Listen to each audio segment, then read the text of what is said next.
Dar daugiau žmonių pasirodys yra. Bendras kažkas. Donatui labai daug atėjo klausimų dėl pseudonimo. Pavyzdžiui, Agnės. Labas Donatai, viename interviu skaičiau, jog negalėtum dainuoti grupėje, nes nori nešti savo giminės ir savo pavardę, o ne dainuoti po slapyvardžiu. Tai kodėl dabar tą savo nuostabėją pavardę ir vardą užgožė slapyvardžiu? Vargu ar tai yra užgožimas, tiesiog. Aš manau, normalus žmogus, paskaitantis Donį Montel, supranta, kad tai nėra atitikmuo lietuviško vardo pavardės. Tai yra logiška. Klausimas labai keistas.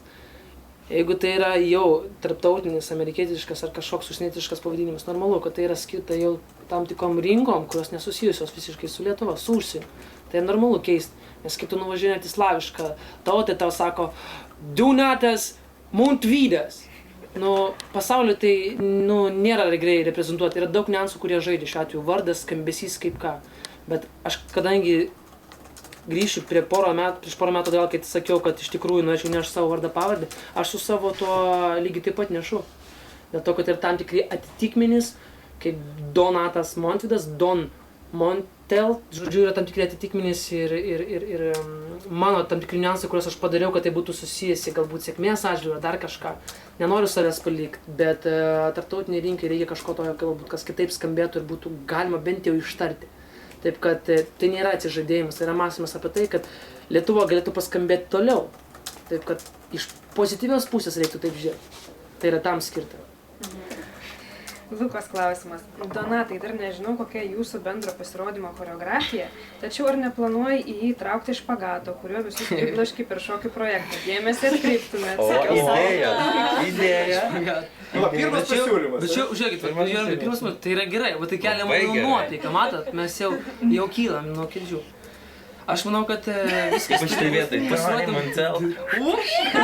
Kelnes rasti. Šiaip tarp kitko galima apmąstyti, bet... Dar turim repeticiją. Jo, mes dar turim apie 4 valandą repeticiją, bet...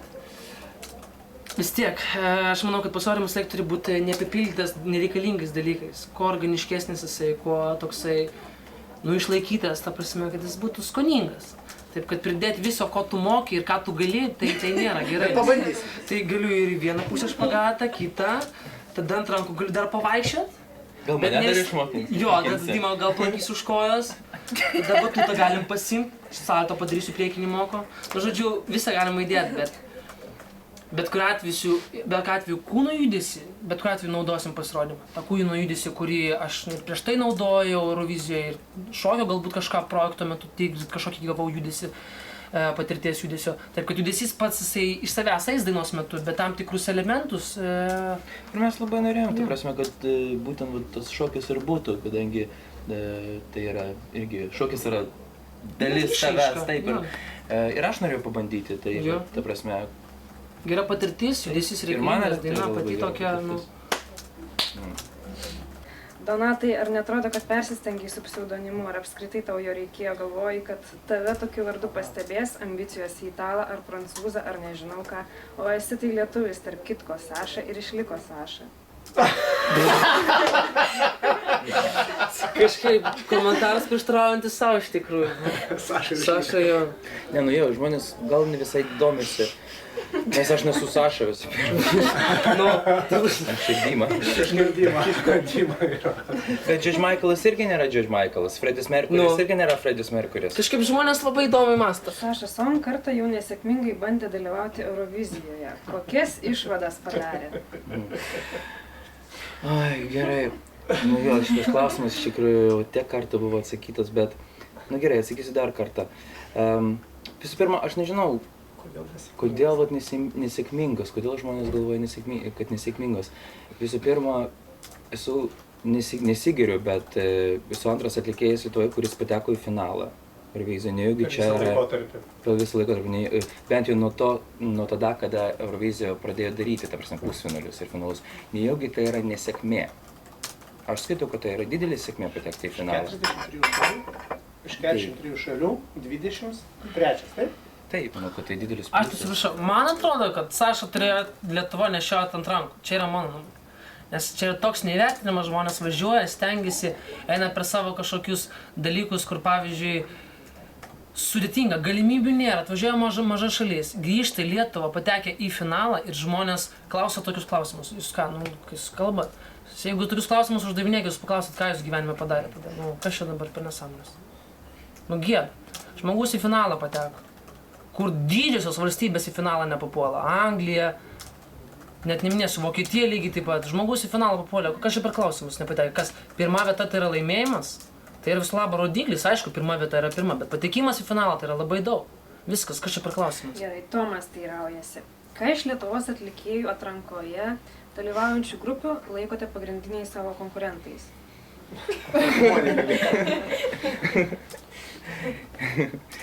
Kaip, čia šiaip mūsų draugė. Bet mes palaikom, mes nelaikom ją konkurentę, mes labai ją palaikom. Ir linkim sėkmės. Eglė klausia, ką reikia daryti, norint Lietuvoje tapti dainininku? Kur kreiptis? Ar iš vis tai įmanoma? Kokių dainininkų? Jeigu žmogus nori dainuoti. Mokytis. Tai ir dainuoti. Dainininkas yra dainuojantis žmogus. Kas yra dainuojantis žmogus? Reikia, aš nežinau, yra įgimti tam tikri dalykai, pavyzdžiui, kur žmogus tiesiog iš prigimties tą daro, turi klausą, ne balsą, bet jį reikia lavinti. Pavyzdžiais, sakykime, mes nesakysim, bet yra pavyzdžių, kur laiko save dainininkais iš tikrųjų, būdami iš tikrųjų, jauno amžiaus. Pavyzdžiui, aš nežinau kaip Dima ar merginos, bet aš, pavyzdžiui, save laikau dar tik tais bet kuriuo atveju. Žmogus, kuris viso labo įžengė į 30. Ne, aš juokauju, aišku. Bet kiek čia tos yra muzikos, nežinau, 5 metai šitoje apskaitai toj scenai didžioji. Bet čia yra viso labo toks mažas laiko tarpas, reikia dainuoti 20 metų, kad galėtum pasakyti, kad galbūt aš esu dainininkas, iš tikrųjų. Tai yra daug ko mokytis. Ir teikti tokius dalykus, kas yra dainininkas. Reikia mokytis, dirbti, eiti į sceną, vėl mokytis, vėl, sakyčiau, mokytis. Ir dar mokytis. Ir dar vėl į sceną. Galų gale mes gyvenam tokiais laikais, kur mes turim daugį projektų visokių, televizijos projektų, ko nebuvo. Pavyzdžiui, kada aš buvau mažas, dainavau irgi. Buvo tas muzikinis viešbutis, bet nebuvo tų talentų, ten muzikos akademija, arba dangus, arba ten Kelias į žvaigždes. Dabar masė tų visokių įvairių projektų, kurie duoda, ta prasme, jaunimui galimybės save parodyti. Ta prasme. Bet aišku, svarbiausia tai lavinti, kaip Donatas pasakė, lavinti balsą ir, žinau, eiti, ta prasme, nes jeigu tu nori išsiskirti būtent talentų savo balsu, tai aišku reikia dirbti daug. Jeigu tu nori išsiskirti, žinau, papais, tai čia jau dar vienas dalykas. Pas mus chirurgija labai stipri. Pas mus chirurgija labai stipri. Bet kitas dalykas. Bet aš tai pasakyčiau tik vieną dalyką. Konkurencijos vis tiek daug. Absoliučiai. Ir ten. Ir ten. Tik vieną dalyką pasakyčiau, kas iš tikrųjų labai svarbu, kad net ir besimokant gali daug mokytis, bet labai svarbu niekada nespręst pačiam vienam, kad tu esi dainininkas, kad tu gali dainuot, aš jau mokausi 5 metus, galiu žengti sen. Visą laiką reikia vis tiek turėti žmogų iš šalies. Kas tas žmogus? Čia jau kaip gyvenimas tikriausiai susiklosto, nežinau, tai gali būti mokytojas, tai gali būti artimas žmogus, šeimos narys, bet reikia kažką, kad šalies tave vertintų. Aišku, nepasiduoti negatyviai emocinį. Jeigu žmogus išmintingas, su kuriuo tu esi, jis niekada nepasakys, kad tave įžeistų. Bet tai žmogus šalia savęs, kuris tau pasakytų, gal nelabai. Galbūt taip reikia visą laiką šalies, nes žmonės, kurie dabar daug yra, daugumos scenoje, jie ateina ir nelabai žino, jie tiki, kad jie tai gali. Bet iš šalies nėra tokių komentarų, kad galbūt reikia dar truputėlį pabūt pasimokyti. Žodžiu, vienam nespręs daug vienam. Taigi, studentas teiraujasi, kaip jums kilo mintis sukurti tokią nuostabią dainą? Esate jauni ir daug Lietuvos menui žadantis vaikinai, abu labai talentingi. Ar su šia daina tikrai tikitės pakliūti į Euroviziją? Visada buvau ir būsiu tik už lietuvius, nes lietuvių muzika, estrado žanras labai aukšto lygio. Ačiū labai. Šiaip šitą dainą gimė gal prieš pusės metų. Nebuvo skirta Eurovizijai. Šiaip kažkaip pagalvojau sukurti apie, kažkaip idėja tokia atėjo, sukurti, žinau, dainą apie geriausius draugus, kada bachūras įsimylėjo tiesiog į savo geriausią draugę, vaikystės draugę. Kalbu iš patirties. Va, ir taip, kažkaip atsitiko, kad nusprendėm su Donatu šitą dainą atlikti ir skirti šitą dainą šitai mergaitė, Veronikai. Nors nėra vaikystės draugė mano, bet panaudoti tą idėją. Ir mes čia abu kovojam dėl jos. Jo, kovojam. Tai va. Taip, Darius teiraujasi. Aš balsavau už jūsų dainos B versiją. Matau, kad jis surinko daugumą skaitytojų balsų. Todėl man įdomu, ar tikrai atsižvelgsite į klausytojų nuomonę ir atliksite šią versiją pusfinalyje. Ir kaip sugalvojate leisti nuspręsti mums? Ar jums patiems kilo nesutarimų dėl dainos, ar tiesiog čia PR akcija? Aš manau, kad kuo daugiau, ne tai, kad kuo daugiau, bet turėt keletą versijų dainos, manau, tai yra privalumas, nes yra skirtingų, kaip pasakyti, scenų ir vietų, kur galima įsitalėti. Pavyzdžiui, yra tam tikri šokių vietos kaip klubai, yra tam tikros, sakykime, arenos salės, kur galbūt ta kita versija labiau tiktų, taip kad sutarimų mums nebuvo, tiesiog gimė tos keletą versijų, mes jas įdainavom ir buvo galimybė iš jų rinktis. O manau, kad žiūrovas, jis yra, turi teisę, žiūrovas turi teisę, kaip sakyti, išgirstas versijas, dėl to buvo paduota į spaudą, kad jis išgirstų ir galėtų jas tiesiog įvertinti. Ir aš manau, kad tikrai jų nuomonė bus atsižvelgta, vienareikšmiškai, nes žiūrovas labai svarbus. Ir tiesiog žiūrėsim, kaip kas nubalsuos. Ir tikrai mes buvo toks, laikotarpis, kada mes nežinojom, kokią versiją dainuoti. Iškart mes galvojom, gal A versija tiktų geriau, po to mes kažkaip galvojom, kad B versija, buvo toks... To galvojom išsidaryti galbūt miksą. Dėl to šitos paduotos dainos ir komentarai tikrai mums padėjo. Labai gerai. Kokie jie bebūtų, aišku, kaip šis klausimas lygiai. Keli klausimai apie jūsų eurovizinį pasirodymą. Gal galėtumėte daugiau papasakoti apie savo eurovizinio numerio strategiją, kuris iš jūsų bandys paimti publiką grožiu, o kuris vokalu? Kitas klausimas, labas, Saša ir Doni. Visų pirma, ar pasirodysite scenoje vieni, ar dar bus pritariantieji dainininkai ir šokėjai, kaip atrodysite scenoje? Panelės tikrai bandys paimti grožiu. Dažniausiai proto nesimato scenoje, dažniausiai tai yra vizualinis toksai. Tai vienareikšmiškai merginos grožiu, o mes tai, nežinau, bandysim viską jungti. Viską pavyzdžiui. Ir žavesį, ir grožį, ir dainavimą, ir netgi judesį. Taip, kad...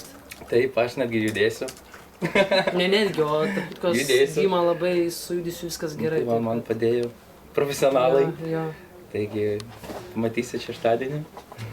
Aš žinau, žiūrovai mato dabar, nes čia mes su tokia mūsų hibrytė, tokia didelė sėdėm.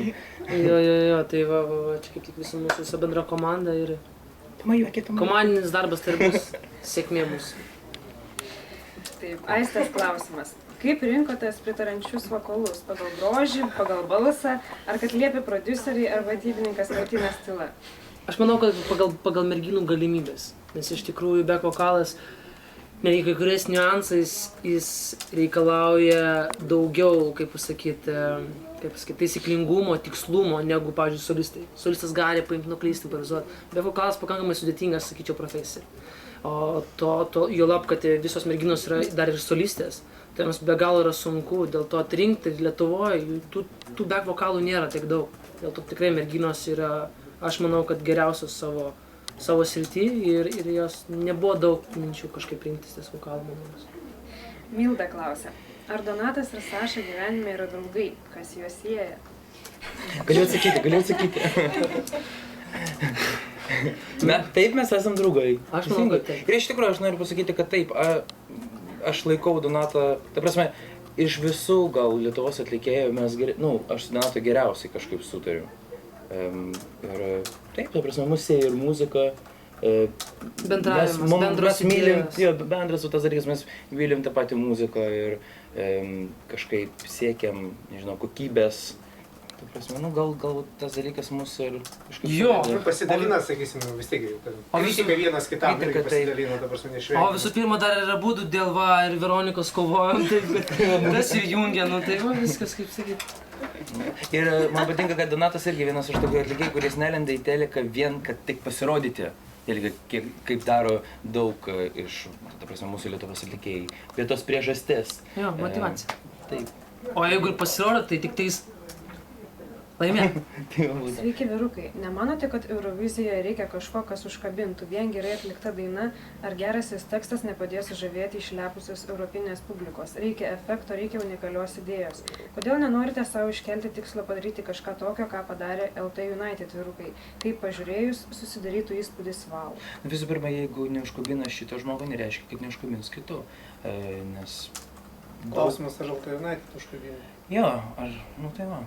Bet kaip, ta prasme, žmonės atsakomybės žmonių trūkumas. Komentarą pasakyt, pavyzdžiui, tą žmogų reikia išėti iš 15 minučių, čia, konfidencinis, ir paprašyti jo pakomentuoti, ką jis turi minėti. Čia kaip trūksta sprogimo. Tai įvardykit, kas tas sprogimas, kad mes galėtume keistis. Arba ne, reikia strėlės. O kokioje vietoje ta strėlė turi būti? Komisijos komentarai. Taip, Vaivos klausimas. Ar yra tekę susiginčyti dėl to, kad skirtingai įsivaizduojate kūrinį? Ne. Nei karto neteko. Nei karto neteko dėl to, kad, manau, prioritetai kūriniui buvo, yra ir bus Dymos visą laiką, nes tai yra jo ypatingai ta pradinė svarbiausia kūryba, dėl to visą laiką Dyma ir visos kažkokios nuomonės yra aptariamos visą laiką su Dyma. Bet kadangi, sakau, kai mes kalbėjom, ar mes draugai, bičiuliai, šitoje vietoje mūsų mintys sutampa ir dėl to niekada nebuvo priešpriešos kažkur tai. Aš pasakau, Dyma papamasto, pritarėm, nepriemam. Martynas irgi, visi 3, 4, visi pagalvojom ir viskas. Bet galų galia vis tiek ta nuomonė remiasi į pačius mus, ar mums patogu ar ne. Ir šiuo atveju, ar Dymai tai yra priimtina, taip kad tokių dalykų nebuvo. Aš tai manau, kad šita daina turbūt dar neturi tokių savotiško analogo Lietuvoje, nes prie dainos dirbo iš tikrųjų 2 komandos, galima sakyti. Ne, viena prodiuserinė komanda. Paminėsim, tas pats Mario Basanovas dirbo prie būtent tos versijos, kur mes matom, kad žmonės dabar šiai dienai jau daugiausiai užbalsavo. Ir prie kitos versijos dirbo Vygantas Kisevičius, iš grupės Empty narys, ir šiek tiek Paulius Kilbauskas prisidėjęs. Ir sakysim, ta versija yra įgrota, būtent B versija yra įgrota dar ir gyvais instrumentais, galima drąsiai pasakyti. Tai ir mušamieji, kur Vytis Vainilaitis, gitara Romas Rainys ir bosinė gitara Tadas. Tai reiškia, kad būtų aišku visiems balsuojantiems ir nubalsavusiems už šitą dainą, kad prie šito kūrinio dirba masė žmonių iš tikrųjų. Tai nėra tik tai 1 ar 2 žmonių darbas. Tai aš manau, kad mes tikrai neturim panašaus analogo Lietuvoje, bent jau iš Eurovizinių pateiktų kūrinių Eurovizijai, kur dirbtų tokios didelės komandos. Ir turbūt dar neslėpsime, kad mes turim užmąstę dar vieną versiją, kur anglai darė, ir dar vieną versiją, kur dar vienas prodiuseris turėtų padaryti. Galbūt Donatas ten pagrindinė turėtų didesnę dalį sudainuoti. Tai aš nežinau, tai aš vieną dieną aš bandžiau pasiskaičiuoti, kiek iš visų žmonių prisidėjo prie šito kūrinio, neskaitant visų vokalistų dar, kurie dar yra papildomi. Tai turim turbūt arti 20 žmonių, kurie dirba prie šito kūrinio. Taip, Agnės klausimas. Saša, ar nemanai, jog pasielgiai negarbingai Eurovizijos atranką laimėjęs lietuvišką dainos versiją, o Eurovizijoje dainavęs angliškai? Visų pirma, ten buvo dainų daina. Tai buvo visiškai kitoks konkurso taisyklės, kadangi tai buvo Lietuvos dainų daina, dėl to aš ir dainavau lietuviškai, kadangi rinkdavo būtent lietuvišką dainą, o kada jinai taip jau atsitiko, kad laimėjo, kadangi tai yra Eurovizijos konkursas ir tai yra internacionalus konkursas, dėl to aš ją padainavau angliškai tenais. Kitas piktesnis Agnės klausimas. Ar tikrai ne tu kaltas dėl tų pačių metų Eurovizijos atrankos deivio diskvalifikavimo? Juk logiškai mąstant tau buvo labai naudinga. Sąmokslo teorija, gal nebuvai toks kvailas ir tiek arogantiškai pasipūtęs, jo galvotum, kad tavo pasiklydęs žmogus galėtų nukonkuruoti deivę Lietuvą? Ar buvai? Tik vieną pasakysiu. Aš nesuprantu, kaip žmogus gali spręsti, jeigu dabar Dyma pasakys, jo, aš nearogantiškas ir neprincipingas. Nejaugi žmogus gali iš laikraščio patikėti, koks yra. Aš noriu tiesiog žiūrėjau paprašyti, jūs negalite žinot, kokie mes iš tikrųjų esame. Nuo to, kad dabar Dyma irgi pasakys, bet žmogus, aš jį pažįstu, žinau, koks jis yra. Ir jis žinau, kad taip negalite padaryti, bet jūs galvojat, kad Dyma dabar pasakys, jo, aš neambicingas, aš to nedariau, nejaugi jūs dėl to ir patikėsit. O logika čia ne prie ko. Taip, Dianos klausimas. Saša Montvidai, nuoširdžiai dėkoju Jums už nuostabius balsus ir dainas. Labai laukiu Jūsų bendro pasirodymo Eurovizijoje. Šiemet yra keletas atlikėjų, kurie tikrai gali važiuoti atstovauti Lietuvai. Vieni iš jų esate Jūs. Sėkmės Jums kūrybiniuose ieškojimuose ir atradimuose. Noriu paklausti, ką jaučiate dainuodami ir ką apskritai Jums reiškia muzika? O, matot? Pirmas žmogus, kuris palinkėjo fantastika. O sėkmės. kiek klausimų praėjo? Tai yra, ačiū labai tam žmogui iš tikrųjų. Tai Pradėk, Dima. ką reiškia muzika, kad asmeniškai man ką reiškia muzika. Čia aš net nežinau, kaip atsakyti šitą klausimą. Banaliai skambės, tai yra mano gyvenimas, aišku, bet, nežinau. Nuo vaikystės, ta prasme, muzika lydėjo mane visą gyvenimą. Ir tai yra kaip mano antra pusė. Mano mergina, mano maistas, mano, nežinau, oras, viskas. Ir ką mes sakome? Davai, best friends. Best friends! Jo, Monika. Tai koks dar klausimas buvo? Viskas. Viskas? Galiu užduoti.